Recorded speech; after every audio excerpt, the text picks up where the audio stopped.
Donald Trump annonce l'imposition de droits de douane de 20% sur les exportations vietnamiennes vers les États-Unis. Cette décision, annoncée sur les réseaux sociaux, surprend par son taux plus bas que prévu. Pour des entreprises comme Nike, qui fabriquent d'une grande partie de leurs produits au Vietnam, cela pourrait représenter un soulagement. Jusqu'à présent, le Vietnam risquait une taxe de 46% à partir du 9 juillet s'il n'y avait pas d'accord commercial. Le nouveau taux, fixé à 20%, intervient quelques jours avant cette échéance.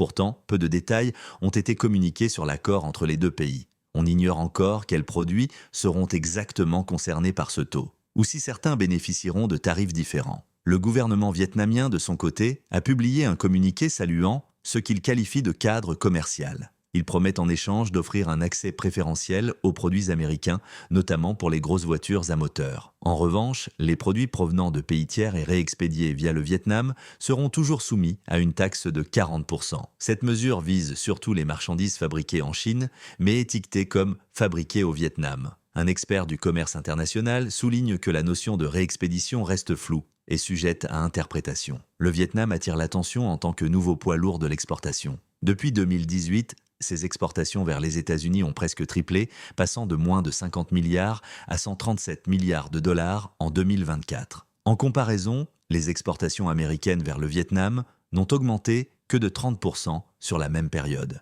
Après cet accord, l'attention se tourne désormais vers d'autres partenaires. Donald Trump affiche son optimisme pour un accord avec l'Inde, mais reste sceptique quant à la conclusion d'un accord avec le Japon.